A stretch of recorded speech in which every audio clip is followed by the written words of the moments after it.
I let my ex-wife's new husband adopt my kids, then revealed he was wanted by the FBI. The whole thing started when I got that call from my attorney on a Tuesday morning while I was fixing my leaky kitchen faucet. My ex-wife wanted to discuss something important about our custody arrangement, and she was bringing her new husband along to the meeting. I should have known something was up when she insisted on meeting at that fancy downtown office instead of the usual coffee shop where we handled these things. The divorce had been finalized 3 years ago, and honestly, I thought we had reached a decent place as co-parents. Sure, there were still some rough patches, but our two kids seemed to be adjusting well to the back and forth between houses. My son was 11 and my daughter was 8, and they spent every other weekend with me plus Wednesday nights for dinner. It wasn't perfect, but it worked. When I walked into that conference room, I could tell something was different. My ex-wife had this nervous energy about her, fidgeting with her wedding ring and avoiding eye contact. Her new husband, who she had married just 6 months earlier, sat beside her looking calm and collected in his expensive suit. The guy had always given me weird vibes, but I figured that was just because he was dating my ex-wife. My attorney started explaining that they wanted to discuss a modification to our custody agreement.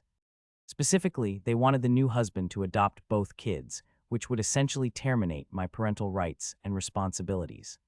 The room went silent after those words came out. I felt like someone had punched me in the stomach. My ex-wife finally looked at me and started explaining how this would be better for everyone involved. The new husband made good money, they could provide more stability, and the kids were already calling him dad anyway. She said they weren't trying to cut me out completely, but legally this would simplify things. I sat there listening to her talk about my children like they were some kind of business transaction. The new husband spoke up for the first time, saying he understood this was difficult for me, but that he genuinely cared about the kids and wanted to give them his name. He talked about how he had grown up without a father figure and didn't want that for my children. The whole speech felt rehearsed, like he had practiced it in front of a mirror. I asked for time to think about it, which seemed to annoy both of them. My ex-wife made some comment about how I had been inconsistent with my visitation schedule lately, which was true, but only because I had been working extra hours to keep up with child support payments. The new husband added that the kids had been asking questions about why they had a different last name than their mom now. Walking out of that office, I felt completely defeated. Part of me wondered if they were right, if maybe the kids would be better off with someone who could provide for them in ways I couldn't. I had been struggling financially since the divorce, working 2 jobs just to make ends meet while living in a cramped apartment across town. That night I couldn't sleep. I kept thinking about all the little moments with my kids, like teaching my son to throw a baseball or helping my daughter with her homework. The thought of losing those moments forever made me physically sick. By morning, I had decided I needed to fight this, even if it meant going into debt for legal fees. I called my attorney and scheduled another meeting to discuss our options. She explained that fighting an adoption would be difficult, especially if my ex-wife was claiming I was an unfit parent. We would need to prove that I was actively involved in the children's lives and that the adoption wasn't in their best interests. Over the next few weeks, I started documenting everything related to my relationship with the kids. I kept detailed records of every phone call, every visit, every school event I attended. I even started taking pictures of us together during our time, something I had never thought to do before. The more I thought about the new husband, the more something bothered me about him. He had appeared in my ex-wife's life seemingly out of nowhere about a year ago, and she had been surprisingly secretive about how they met. When I asked the kids about him, they would give vague answers about him being nice but not wanting to talk about their old dad anymore. I decided to do a little digging on my own. Social media searches didn't turn up much, which was strange for someone his age. His LinkedIn profile was pretty bare, listing only current employment with some consulting firm I had never heard of. The whole online presence seemed carefully curated, like he was trying to hide something. My curiosity got the better of me, and I hired a private investigator. I told myself it was just to make sure this guy was who he claimed to be before I potentially gave up my parental rights. The investigator was expensive, but I figured it was worth it for peace of mind. The results came back 2 weeks later, and I couldn't believe what I was reading. The man my ex-wife had married was using a completely different name than the one on his identification documents. His real name was associated with several outstanding warrants in different states, including fraud charges and identity theft.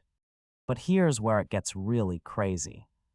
The investigator found that he was actually wanted by the FBI in connection with a multi-state scheme involving fake investment opportunities. He had been using different identities to move around the country, targeting divorced women with assets and children. My ex-wife wasn't his first victim, and apparently she wasn't going to be his last. I sat in my apartment staring at this folder of evidence, trying to process what I had discovered. This man had been living in my children's home for months, and now he wanted to legally adopt them. The thought of what could have happened made my hands shake. My first instinct was to call my ex-wife immediately and warn her, but my attorney advised against it. She said we needed to handle this carefully, through proper legal channels, to make sure the evidence would hold up in court. We also needed to involve law enforcement, since this was clearly a criminal matter. The next few days were torture. I knew my kids were potentially in danger, but I had to trust that the system would work quickly to protect them. My attorney contacted the FBI field office and provided them with all the information we had gathered. They confirmed that the man was indeed wanted and had been evading capture for over 2 years. The FBI moved fast once they had his location. They arrested him at his office on a Friday afternoon while my ex-wife was at work and the kids were at school. I found out later that they had been tracking several of his aliases, but hadn't been able to pin down his current location until we provided the information. My ex-wife called me that evening, hysterical and confused. She had come home to find FBI agents searching her house and her husband nowhere to be found. She kept asking me if I knew what was happening, and I had to tell her about the investigation I had conducted. She was angry at first, accusing me of trying to sabotage her marriage, but then the reality of the situation started to sink in. The FBI agent assigned to the case contacted me directly to get more information about the adoption proceedings. She explained that this was part of his pattern. He would target single mothers, gain their trust, marry them quickly, and then try to gain legal access to their children and assets.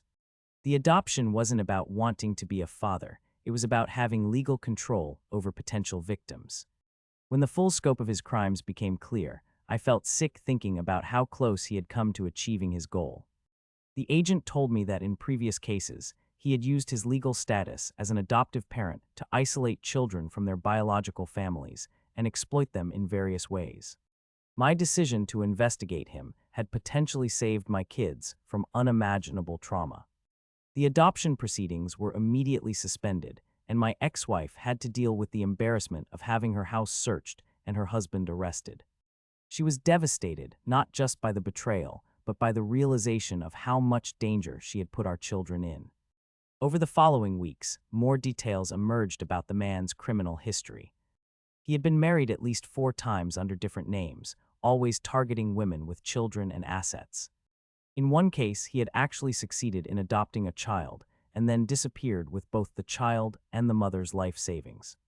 The FBI had been trying to track him for years. My relationship with my ex-wife went through a dramatic shift during this time. She was dealing with investigators, lawyers, and the media attention that came with being connected to a federal fugitive. She relied on me more than she had since our divorce, and I tried to be supportive while also protecting our children from the chaos. The kids were confused and scared by everything that was happening. They had grown attached to the man they thought was going to be their new stepfather, and now he was gone without explanation. I had to find age-appropriate ways to explain that sometimes adults lie about who they are, and that their mom and I were working together to keep them safe. My ex-wife eventually opened up to me about how the man had manipulated her. He had been incredibly charming and attentive, everything she felt she had been missing in our marriage. He had pushed for a quick wedding and had been pressuring her about the adoption from almost the moment they got married. She realized now that all of his gestures of love had been calculated moves to gain control over her life. The trial became a media circus when it finally started. The man was charged with multiple federal crimes across several states, and my ex-wife had to testify about their relationship. The prosecution painted a picture of a sophisticated con artist who had perfected his method of targeting vulnerable families. During the trial, we learned that he had been watching our family for months before approaching my ex-wife. He had studied our divorce records, our financial situation, and even our children's school schedules. He knew exactly what to say and do to win her trust and make her feel like he was the answer to all her problems. The most chilling part of the testimony was when other victims came forward to share their stories. One woman described how he had isolated her from her family and friends, eventually gaining complete control over her finances and her relationship with her children. Another woman testified about how he had used her adopted status as leverage to manipulate her teenage daughter. My ex-wife broke down on the witness stand when she realized how close our children had come to being in similar situations. She apologized to me publicly for trying to terminate my parental rights and admitted that she had been so desperate for stability that she had ignored red flags about his behavior. The man was eventually convicted on multiple federal charges and sentenced to 25 years in prison. The judge specifically mentioned how his targeting of children made his crimes particularly heinous. Several of his other victims attended the sentencing, and it was clear that our family wasn't the only one he had devastated. After the trial ended, my ex-wife and I had to rebuild our co-parenting relationship from scratch. She was dealing with her own trauma and guilt, while I was trying to process how close I had come to losing my children forever. We started going to mediation sessions to work through our communication issues and establish better boundaries. The experience changed how I approached my relationship with my kids. I realized that I had been so focused on the practical aspects of co-parenting that I had sometimes lost sight of the emotional connection. I started being more present during our time together, putting away my phone and really listening to what they had to say. My ex-wife also changed her approach to dating and relationships. She started going to support groups for victims of fraud and manipulation, and she became much more cautious about introducing new people into our children's lives. She admitted that she had been so eager to create a nuclear family that she had rushed into a relationship without properly vetting the person. The financial impact of everything was significant for both of us. My ex-wife had to deal with the costs of undoing the financial entanglements he had created, while I had spent my savings on legal fees and the private investigator. But we both agreed that the money was worth it to protect our children. The kids eventually started asking questions about what had happened, and we tried to answer them honestly without sharing inappropriate details. We explained that sometimes people pretend to be someone they're not, and that both of their parents would always work together to keep them safe. One of the most difficult aspects of the whole situation was helping the kids process their feelings about the man they had started to see as a father figure. They were confused about why someone would lie to them and whether they had done something wrong. We reassured them that none of this was their fault and that they were loved by both of us. My relationship with my ex-wife gradually improved as we worked through the aftermath of everything. We started communicating more openly about the kids' needs and feelings, and we made an effort to present a united front when it came to their emotional well-being. We even started having family dinners occasionally, just the four of us. The experience taught me that being a good parent sometimes means making difficult decisions and trusting your instincts even when everyone else thinks you're wrong. If I hadn't followed my gut feeling about the new husband and conducted that investigation, the outcome could have been catastrophic for our entire family. Looking back, I realized that the whole situation actually brought our family closer together in unexpected ways. The kids saw that both of their parents were willing to fight for them and protect them, even when it meant setting aside personal differences. They learned that family isn't just about who shares your last name, but about who shows up when things get tough. The custody arrangement that had seemed so important before the whole ordeal now felt like a minor detail. What mattered was that our children were safe, loved, and surrounded by people who had their best interests at heart. The legal documents and visitation schedules were just paperwork compared to the real work of being present in their lives. My ex-wife never tried to modify our custody agreement again, and she started consulting with me about any major decisions involving the kids. We established new rules about introducing romantic partners to the children, requiring a much longer getting-to-know-you period and background checks for anyone who might become a serious part of their lives. The whole experience also made me more aware of the signs of manipulation and fraud in relationships.